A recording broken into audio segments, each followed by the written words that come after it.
हर हर महादेव सभी को। आज हम आप माँ अन्नपूर्णा की व्रत कथा के बारे में बताने वाले हैं। तो चलिए जानते हैं। माता अन्नपूर्णा का 21 दिवसीय यह व्रत अत्यंत चमत्कारी फल देने वाला है। यह व्रत मार्गशीर्ष मास के शुक्ल पक्ष की प्रतिपदा से शुरू होकर 21 दिन तक किया जाता है। इस व्रत में अगर व्रत न कर सकें तो एक समय भोजन करके भी व्रत का पालन किया जा सकता है। इस व्रत में सुबह घी का दीपक जलाकर माता अन्नपूर्णा की कथा पढ़ें और भोग लगाएं। अन्नपूर्णे सदा पूर्णे शंकर प्राण वल्लभे ज्ञान वैराग्य सिद्धार्थम भिक्षाम देहि च पार्वती माता च पार्वती देवी पिता देवो महेश्वरा बंधवा शिव भक्ता च स्वदेशो भुवनत्रयम्। एक समय की बात है। काशी निवासी धनंजय की पत्नी का नाम सुलक्षणा था। उसे अन्य सब सुख प्राप्त थे, केवल निर्धनता ही उसके दुख का कारण थी। यह दुख उसे हर समय सताता था। एक दिन सुलक्षणा पति से बोली, हे स्वामी, आप कुछ उद्यम करो तो काम चले। इस प्रकार कब तक काम चलेगा? सुलक्षणा की बात धनंजय के मन में बैठी गई और वह उसी दिन विश्वनाथ शंकर जी को प्रसन्न करने के लिए बैठ गया और कहने लगा, हे देवादिदेव विश्वेश्वर, मुझे पूजा पाठ कुछ नहीं आता, केवल तुम्हारे भरोसे बैठा हूँ। इतनी विनती करके वह 2-3 दिन तक भूखा प्यासा बैठा रहा।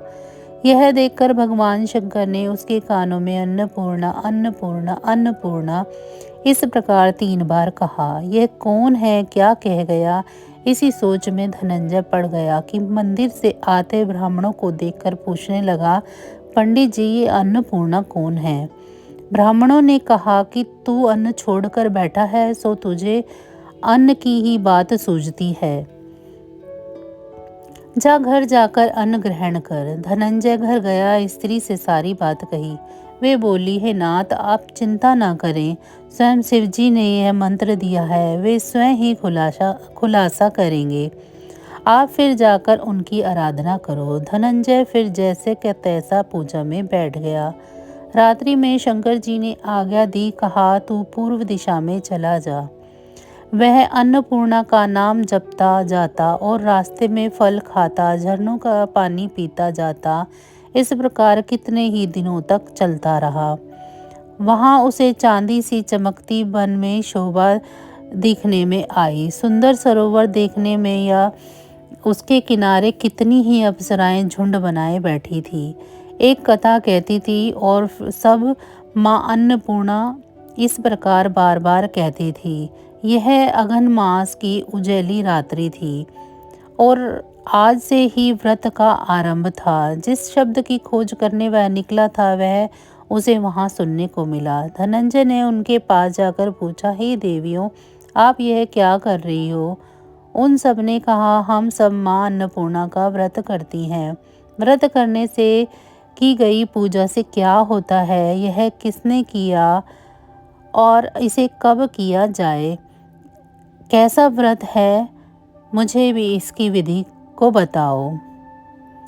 वे कहने लगी, इस व्रत को हर कोई कर सकता है। 21 दिन तक के लिए 21 गांठ का सूत लेना चाहिए। 21 दिन यदि ना बने तो 1 दिन का उपवास करें। यह भी ना बने तो केवल कथा सुनकर प्रसाद लें। निराहार रहकर कथा कहें, कथा सुनने वाला कोई न हो तो पीपल के पत्तों को रख सुपारी या घृत कुमारी वृक्ष के सामने कर दीपक को साक्षी कर सूर्य, गाय, तुलसी या महादेव को बिना कथा सुनाए मुख में दाना न डाले। यदि भूल से कुछ पड़ भी जाए तो 1 दिवस का उपवास फिर करें। व्रत के दिन क्रोध न करें, न झूठ बोलें। धनंजय बोला, इस व्रत के करने से क्या होगा?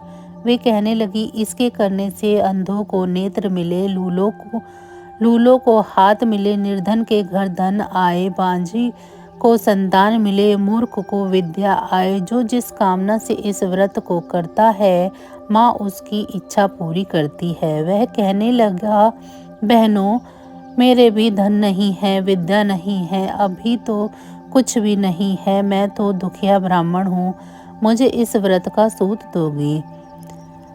तो उन्होंने कहा, हाँ भाई, तेरा कल्याण हो, तुझे देंगी, ले इस व्रत का मंगलसूत्र ले। धनंजय ने व्रत किया। व्रत पूरा हुआ तभी सरोवर में से 21 खंड की स्वर्ण सीढ़ी हीरा मोती जड़ी हुई प्रकट हुई। धनंजय जय अन्नपूर्णा अन्नपूर्णा कहता जाता था। इस प्रकार कितनी ही सीढ़ियां उतर गया तो क्या देखता है कि करोड़ों सूर्य के प्रकाशमान अन्नपूर्णा का मंदिर है। उसके सामने स्वर्ण सिंहासन पर माता अन्नपूर्णा विराजमान है। सामने भिक्षा हेतु शंकर भगवान खड़े हैं। देवांगनाएं चवर डुलाती हैं। कितने ही हथियार बांधे पहरा देती हैं। धनंजय दौड़कर जगदम्बा के चरणों में गिर गया। देवी उसके मन का कलेश जान गई। धनंजय कहने लगा, माता, आप तो अंतर्यामी हो, आपको अपनी दशा क्या बताऊं? माता बोली, मेरा व्रत किया है, जा, संसार तेरा सत्कार करेगा। माता ने धनंजय की जीवा पर बीज मंत्र लिख दिया। तब तो उसके रोम रोम में विद्या प्रकट हो गई। इतने में क्या देखता है कि वह काशी विश्वनाथ के मंदिर में खड़ा है। माँ का वरदान ले धनंजय घर आया। सुलक्षणा से सब बात कही। माता जी की कृपा से उसके घर में संपत्ति उमड़ने लगी। छोटा सा घर बहुत बड़ा गिना जाने लगा। जैसे शहद के छत्ते में मक्खियाँ जमा होती हैं, उसी प्रकार अनेक सगे संबंधी आकर उसकी बड़ाई करने लगे। कहने लगे, इतना धन और इतना बड़ा घर, सुंदर संतान नहीं तो इस कमाई का कौन भोग करेगा? सुलक्षणा से संतान नहीं है, इसीलिए तुम दूसरा विवाह करो। अनिच्छा होते हुए भी धनंजय को दूसरा विवाह करना पड़ा और सती सुलक्षणा को सौत का दुख उठाना पड़ा। इस प्रकार दिन बीतते गए। फिर अगहन मास आया। नए बंधन से बंधे पति से सुलक्षणा ने कहलाया कि हम व्रत के प्रभाव से सुखी हुए हैं, इस कारण यह व्रत छोड़ना नहीं चाहिए। यह माता जी का प्रताप है जो हम इतने संपन्न और सुखी हैं। सुलक्षणा की बात सुन धनंजय उसके यहाँ आया और व्रत में बैठ गया। नई बहू को भी इस व्रत की खबर नहीं थी। वह धनंजय के आने की राह देख रही थी। दिन बीतते गए और व्रत पूर्ण होने में 3 दिवस बाकी थे कि नई बहू को खबर पड़ी। उसके मन में ईर्ष्या की ज्वाला दहक रही थी। सुलक्षणा के घर आ पहुंची और उसने वहां भगदड़ मचा दी। वह धनंजय को अपने साथ ले आई। नए घर में धनंजय को थोड़ी देर के लिए निद्रा ने आ दबाया। इसी समय नई बहू ने उसका व्रत का सूत तोड़कर आग में फेंक दिया। तब तो माता जी का कोप जाग गया। घर में अकस्मात आग लग गई। सब कुछ जलकर खाक हो गया। सुलक्षणा जान गई और पति को फिर अपने घर ले आई। नई बहू रूठ कर पिता के घर जा बैठी। पति को परमेश्वर मानने वाली सुलक्षणा बोली, नाथ, घबराना नहीं, माता जी की कृपा अलौकिक है।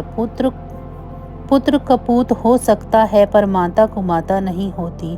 जब आप श्रद्धा और भक्ति से आराधना शुरू करोगे तो माता अवश्य प्रसन्न होगी। वे जरूर हमारा कल्याण करेंगी।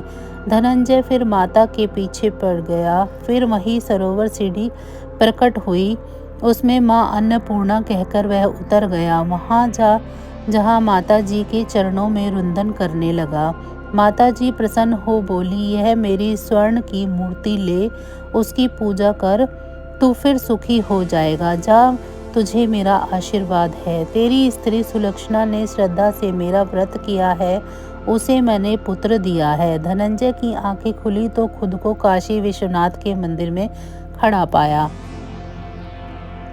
वहां से फिर उसी प्रकार घर को आया। इधर सुलक्षणा के दिन चढ़े और महीने पूरे होते ही पुत्र का जन्म हुआ। गांव में आश्चर्य की लहर दौड़ गई। मानता आने लगा। इस प्रकार उसी गांव के निसंतान सेठ के पुत्र होने पर उसने माता अन्नपूर्णा का मंदिर बनवा दिया। उसमें माता जी धूमधाम से पधारी, यज्ञ किया और धनंजय को मंदिर के आचार्य का पद दे दिया। जीविका के लिए मंदिर की दक्षिणा और रहने के लिए बड़ा सुंदर सा भवन दिया। धनंजय स्त्री पुत्र सहित वहां रहने लगा। माता जी के चढ़ावे में भरपूर आमदनी होने लगी। उधर नई बहू के पिता के घर डाका पड़ा, सब लूट गया। वे भीख मांगकर पेट भरने लगे। सुलक्षणा ने यह सुना तो उसे बुला भेजा, अलग घर में रख लिया और उसके अन्न वस्त्र का प्रबंध कर दिया। धनंजय, सुलक्षणा और उसका पुत्र माता जी की कृपा से आनंद से रहने लगे। माता जी ने जैसे इनके भंडार भरे वैसे ही सबके भंडार भरे। तो सब बोलिए जय मां अन्नपूर्णा। तो बस आज की जानकारी इतनी ही थी। फिर मिलेंगे हम आपको ऐसी ही किसी अन्य जानकारी के साथ। तब तक अगर आपको मेरी ये जानकारियाँ अच्छी लग रही हैं तो मेरी वीडियो को लाइक करें। मेरे चैनल को सब्सक्राइब नहीं किया है तो मेरे चैनल को सब्सक्राइब करें और कमेंट बॉक्स में ये ज़रूर बताएं कि आपको ये मेरी सभी जानकारियाँ कैसी लग रही हैं। आप सभी का बहुत बहुत धन्यवाद।